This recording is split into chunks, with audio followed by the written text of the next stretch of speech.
গায়ে লাল রং লাগিয়ে পড়ে আছে, যখন পুলিশ যে ডাক দিয়েছে উঠে দৌড় মারছে। রাতের আধারে স্তব্ধ হয়ে গিয়েছিল শাপলা চত্বর। চারদিকে শুধু আতঙ্ক, গুলির শব্দ আর ছড়িয়ে থাকা অজানা মৃত্যুর হিসাব। 2013 সালের সেই 5 মের রক্তাক্ত রাত আজও বাংলাদেশের রাজনৈতিক ইতিহাসের এক বিতর্কিত অধ্যায় হয়ে আছে। দীর্ঘ 13 বছর পর এসে অবশেষে সেই ঘটনা তদন্ত পৌঁছেছে শেষ প্রান্তে, আর সামনে আসছে নতুন তথ্য, নতুন প্রশ্ন।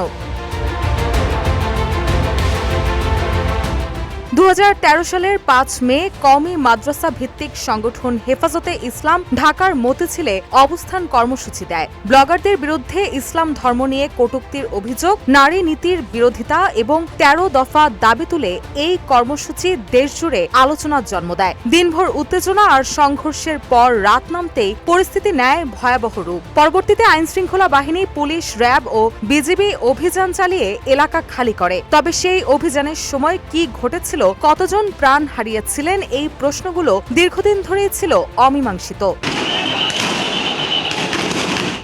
এবার সেই প্রশ্নগুলোর উত্তর খুঁজতে গিয়ে তদন্তে উঠে আসছে গুরুত্বপূর্ণ তথ্য। চিফ প্রসিকিউটর আমিনুল ইসলাম জানিয়েছেন, এখন পর্যন্ত শুধু ঢাকাতেই 32 জন নিহত হওয়ার তথ্য পাওয়া গেছে। তবে তদন্ত শেষ পর্যায়ে থাকায় প্রকৃত মৃত্যুর সংখ্যা এখনই নিশ্চিত করে বলা যাচ্ছে না। 3 মে নিজ কার্যালয়ে তিনি গণমাধ্যমকে এ তথ্য জানান। এইটাও দেখেন কত বড় নিষ্ঠুরতা, যে একটা হত্যাকাণ্ডকে নিয়ে কত মকারি চলে। 32 জন মানুষ শুধু শাপলা চত্বরে মারা গেল, ট্রাকে করে ডেড বডি নিয়ে যাওয়া হলো, অনেককে গণকবর দেওয়া হলো, সেটাকে রং মাখা বলে মকারি করা হলো।